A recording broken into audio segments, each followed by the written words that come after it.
മിനിയാന്നൊക്കെ ആയിട്ട് വാട്സപ്പിൽ നിറഞ്ഞു നിൽക്കുന്നുണ്ട് ഒരു ക്ലിപ്പ്. എന്ത് ഒരു കുറച്ച് പിന്നെ ഏലസും ഇതൊക്കെ ആയിട്ട് ഒരു സൗദിയിലൊരു മുത്തവ്വ അല്ലെ, മലയാളി ഒരു മുത്തവ്വ. എന്താണ് മൻ അല്ലക തമീമത്തൻ ഫഖദ് അശ്റക. നബി സല്ലല്ലാഹു അലൈഹി നിങ്ങൾ പറഞ്ഞിട്ടുണ്ട്, ആരെങ്കിലും ഏലസ് കെട്ടിയാൽ ഓൻ ശിർക്ക് ചെയ്തു എന്ന് റസൂൽ പറഞ്ഞിട്ടുണ്ട്.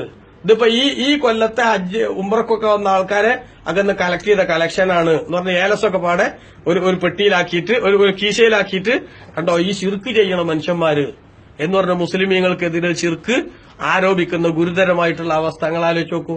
വാസ്തവത്തിൽ മന്നല്ലക്ക തമീമത്തൻ ഫഖദ് അശ്റക ഹദീസ് ഉണ്ട്. പക്ഷെ ഹദീസ് അത് മാത്രമല്ല. അപ്പൊ അത് പറഞ്ഞ ഒരാൾ എനിക്ക് ഒരു കമന്റ് വേണമെന്ന് പറഞ്ഞു, ഞാൻ എന്ത് ചെയ്തു, ഞാൻ തിരിച്ചു വേറെ ഹദീസ് പറഞ്ഞു കൊടുത്തു. എന്താ ഇന്നർ റുഖ വത്തമായിമ വത്തിവലത്ത ശിർക്കുൻ. ഇന്നർ റുഖ ഹദീസിൽ എന്താ ഉള്ളത്? ഇന്നർ റുഖ മന്ത്രം അല്ലേ, ഇന്നർ റുഖ മന്ത്രങ്ങൾ, വത്തമായിമ ഈ പറഞ്ഞ ഏലസുകൾ, വത്തിവലത്ത മറ്റ് ചില ഈ ചികിത്സാ രീതികളുമായിട്ട് ബന്ധപ്പെട്ടുള്ള അങ്ങനത്തെ സംഗതികൾ, അതൊക്കെ ശിർക്കുൻ, അത് ശിർക്കാണ്. അപ്പൊ ഏലസ് മാത്രമല്ല എന്തുകൊണ്ടും കയറിയിട്ടുണ്ടെങ്കിൽ ആ ഹദീസിൽ മന്ത്രം കൂടെ കയറിയിട്ടുണ്ട്. ഇന്നിപ്പോ നമ്മുടെ നാട്ടിൽ പിന്നെ ചോദ മക്കനത്തെ ആ കുട്ടിയടക്കം റുഖിയ ശറയ്യാറിന് നടക്കാണ്. കേട്ടില്ലേ റുഖിയ ശറയ്യ എന്താണെന്റെ അർത്ഥം? ഇസ്ലാമികമായ മന്ത്രങ്ങൾ അത് നടത്തണം. അപ്പൊ ഇന്നർ റുക്ക എന്ന് പറഞ്ഞതോ മന്ത്രം ശിർക്കാന്നല്ലേ ഹദീസിലുള്ളത്. ഇത് എന്ത് മനസ്സിലായി?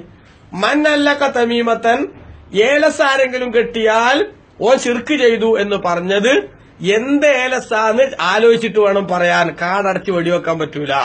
ഏതുപോലെ തന്നെ ഇന്നർ റുഖ മന്ത്രം ശിർക്കാണ് ഹദീസിലുണ്ട്. പക്ഷെ മന്ത്രം ശിർക്കാണ് എല്ലാ മന്ത്രം എന്നാണോ? അല്ല, മറിച്ച് ഇവിടെ ഒക്കെ ഇസ്ലാം മതത്തിന് കൃത്യമായിട്ടുള്ള നിലപാടുണ്ട്. ഇസ്ലാം വരുന്ന കാലത്ത് ശിർക്കിന്റെ മന്ത്രങ്ങൾ ഉണ്ടായിരുന്നു. ആ മന്ത്രങ്ങൾ മന്ത്രിച്ചാൽ അത് എഴുതി കെട്ടിയാൽ ഏലസായി കെട്ടിയാൽ ഒക്കെ ശിർക്ക് തന്നെയാണ്. ഇന്നോ ശിർക്ക് തന്നെയാണ്. അതേ സമയത്ത് ഇസ്ലാമികമായിട്ടുള്ള സംഗതികളാണ് എഴുതി കെട്ടണമെങ്കിലോ അത് ശിർക്കാവോ? അത് ശിർക്കാവൂല. കാരണം എന്താ? ബഹുമാനപ്പെട്ട നബി സല്ലല്ലാഹു അലൈഹി തങ്ങളുടെ സഹാബിമാരിൽപ്പെട്ട അബ്ദുല്ലാഹ് ഇബ്നു അംർ റളിയല്ലാഹു അൻഹു, ഇമാം തുർമുദി ഉദ്ധരിച്ച ഹദീസിൽ കാണാം. അബ്ദുല്ലാഹ് ഇബ്നു അംർ റളിയല്ലാഹു അൻഹു എന്ന സഹാബി പറയാണ്, എന്ത് നബി സല്ലല്ലാഹു അലൈഹി തങ്ങൾ ഒരാൾ ഉറക്കിൽ വല്ലതും കണ്ട് പേടിച്ചാൽ അവനെന്ത് ചെയ്യണം? അല്ലാഹും അഊദു ബികലിമാത്തില്ലാഹി തമ്മാത്തി മിൻ ഗളബിഹി വശർരി ഇബാദിഹി വഅഊദു ബിക റബ്ബി അൻ യഹ്ദുറൂൻ എന്നെന്ത് ചെയ്യണം? പറയണം. ഉറക്കിൽ വല്ലതും കണ്ട് പേടിച്ചാൽ എന്ന് നബി തങ്ങൾ പറഞ്ഞിട്ടുണ്ട്. അങ്ങനെ കണ്ട് പേടിച്ചിട്ട് ആ ചെല്ലിയാൽ, ആ ദിക്ർ ചെല്ലിയാൽ, അതൊരു മന്ത്രമാണ്. ആ മന്ത്രം ചെല്ലിയാൽ ഫഇന്നഹു ലം യദുർറുഹു, അതിന്റെ ബുദ്ധിമുട്ട് പിന്നെ അവനുണ്ടാവില്ല. ആ പേടിയുടെ ബുദ്ധിമുട്ട് അവനുണ്ടാവില്ല എന്ന് നബി തങ്ങൾ പറഞ്ഞിട്ടുണ്ട്. എന്നിട്ട് അബ്ദുല്ലാഹ് ഇബ്നു അംർ റളിയല്ലാഹു അൻഹു പറയാണ്, തന്റെ മക്കളിൽ നിന്ന് ഇത് ചൊല്ലാറായ മക്കൾക്കൊക്കെ മഹാനവറുകൾ പഠിപ്പിച്ചു കൊടുത്തു. ചെല്ലാനാകാത്ത കുട്ടികളുണ്ടല്ലോ, ആ കുട്ടികൾക്ക് വേണ്ടി കതബ ഹാഫി സക്കിൻ, അതൊരു കടലാസിൽ എഴുതിയിട്ട് സുമ്മ അല്ലഖ ഹാഫി ഉൽഖിയും, അത് അവരുടെ പെരടിയിൽ കെട്ടിക്കൊടുത്തു. അതിനാണ് ഈ ഏലസ് അറിയാം. മനസ്സിലായില്ലേ? സഹാബത്ത് ചെയ്താ പോയി. അപ്പൊ സഹാബത്ത് ഏലസ് കെട്ടി. അപ്പൊ ഈ സഹാബികൾക്ക് അറിയില്ലേ മന്നലക തമീമത്തൻ ഫഖദ് അശ്റക, ഏലസ് കെട്ടിയാൽ എന്താവും? ശിർക്ക് ചെയ്തു എന്നുള്ള ഹദീസ് അറിയും. അതിന്റെ അർത്ഥം എന്താ? ഷിർക്കിന്റെ മന്ത്രങ്ങൾ എഴുതിയിട്ടുള്ള ഏലസ് കെട്ടിയാൽ ഷിർക്കാവും.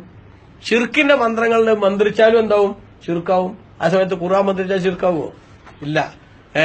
നബി സല്ലല്ലാഹു അലൈഹി വസല്ലം തങ്ങളെ തന്നെ ജിബ്രീൽ അലൈഹിസ്സലാം വന്ന് എന്ത് ചെയ്തിട്ടുണ്ട്? മന്ത്രിച്ചിട്ടുണ്ട്. ഖുൽ റബ്ബിൽ ഫലഖ് ഖുൽ റബ്ബിൻ നാസും.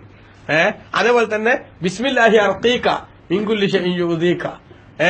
ജിബ്രീൽ അലൈഹിസ്സലാം റസൂലുള്ളാഹിനെ മന്ത്രിച്ച വേറൊരു മന്ത്ര ബിസ്മില്ലാഹി അർഖീക. ആ ബിസ്മില്ല കൊണ്ട് നിങ്ങളെ ഞാൻ മന്ത്രിക്കുന്നു നബിയെ. മിൻ കുല്ലി ഷൈഇൻ യുദീക, തങ്ങളെ അടങ്ങാറാക്കണ എല്ലാ പിശാച് അടക്കമുള്ള എല്ലാ സംഗതികളിൽ നിന്നും. അപ്പൊ മന്ത്രല്ലേ? മന്ത്രണ്ട്. ഇന്നർ റുഖ മന്ത്രങ്ങൾ ശിർക്കാന്ന് റസൂല പറഞ്ഞിട്ടില്ലേ? പറഞ്ഞിട്ടുണ്ട്. ഇപ്പൊ ഇവിടെ എന്താ വേണ്ടത്? ഇപ്പൊ നമുക്ക് എല്ലാവർക്കും വേണ്ടത് ഈ കിട്ടിയത് വെച്ചിട്ട് കിട്ടിയ വോട്ടിന് സിന്ദാബാദ് നാളെ ഉണ്ടാവും. യുപിയിലൊക്കെ തെരഞ്ഞെടുപ്പ് റിസൾട്ട് വന്നാൽ കിട്ടിയ വോട്ടിന് സിന്ദാബാദ് വിളിച്ചണം എന്ന മാതിരി നമുക്ക് ഒരു ഹദീസ് കിട്ടിയ അയിമ എന്ത് ചെയ്യരുത്? ഇതും വെച്ചിട്ട് ഒച്ചപാടുണ്ടാക്കരുത്. മറിച്ച് ഇതിന്റെ അപ്പുറം വല്ലതുണ്ടോന്ന് എന്ത് ചെയ്യണം?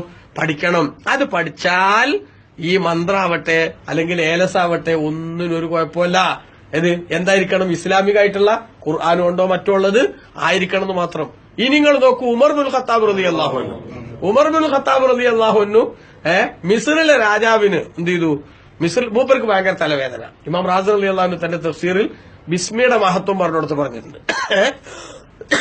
രാജാവിന് ഭയങ്കര തലവേദന, എന്ത് ചികിത്സിട്ടും കാര്യം കിട്ടുന്നില്ല. അവസാനം ഉമർ റളിയല്ലാഹു അൻഹു എന്ത് ചെയ്തു, ഒരു തൊപ്പി കൊടുത്തയച്ചു. ഒരു തൊപ്പി, ഈ തൊപ്പിടാൻ പറഞ്ഞു. തൊപ്പിടാൻ പറഞ്ഞിട്ട് തൊപ്പി കൊടുത്തയച്ചിട്ട് ആ തൊപ്പി വെച്ചാ തലവേദന അല്ല, അടുത്ത പിന്നെ തലവേദന വരും. അപ്പൊ രാജാവിനൊരു ഭയങ്കര ഇതെന്താ, ഇതിന്റെ ഉള്ളിൽ എന്താ സംഗതി? മൂപ്പരത് പിച്ചു പൊളിച്ചു നോക്കുമ്പോ അതിന്റെ ഉള്ളിൽ നിന്ന് ഒരു കടലാസ് കിട്ടി. കടലാസിൽ എന്താ ബിസ്മില്ലാഹിർ റഹ്മാനിർ റഹീം എന്നാണ്. മനസ്സിലായില്ലേ? അപ്പോ മന്നല്ലക്ക തമീമത്തൻ ഫഖദാശറക്കാന്നുള്ളത് ഉമർ റളിയല്ലാഹു അൻഹുവിനും തിരിഞ്ഞിട്ടില്ലേ? ഈ കുട്ടികൾക്ക് തിരിഞ്ഞത്. അപ്പൊ എന്ത് വേണം? ഏത് സംഗതി പറയുമ്പോൾ നമുക്ക് അറിവ് മാത്രം പോരാ, തിരിച്ചറിവും കൂടെ ഉണ്ടാകണം. അതില്ലാണ്ടായോലാണ് എന്ത് ചെയ്യണത്? മുസ്ലിമീങ്ങൾക്കെതിരെ ശിർക്ക് ആരോപിക്കും. നിങ്ങൾ ആലോചിച്ച് നോക്കൂ, എത്ര വലിയ അപകടമാണ്. ഹജ്ജിനും ഉംറക്കും പോണ മുസ്ലിമീങ്ങൾ അവരൊക്കെ ശിർക്കും ചെയ്തിട്ടാണ് ചെല്ലണത് എന്ന് പറയണത് ചില്ലറ അപകടമാണോ അത്? ശിർക്കാരോപണം എന്ന് പറഞ്ഞത് ദുന്യാവിൽ എത്ര വലിയ മുസീബത്താ. ഒരാൾ മറ്റൊരാളെ ശിർക്കാരോപിച്ചാൽ വാസ്തവത്തിൽ ഇസ്ലാം എന്ന് പുറത്താന്നല്ലേ പറഞ്ഞതിന്റെ അർത്ഥം അല്ലെ? അങ്ങനെ പറഞ്ഞാൽ റസൂൽ എന്താ പറഞ്ഞിരിക്കുന്നത്? ഫഖദ് ബാഅ ബിഹി അഹദുഹുമാ, രണ്ടിൽ ഒരാൾക്ക് അതിന്റെ ഉത്തരവാദിത്തം ഏൽക്കേണ്ടി വരും.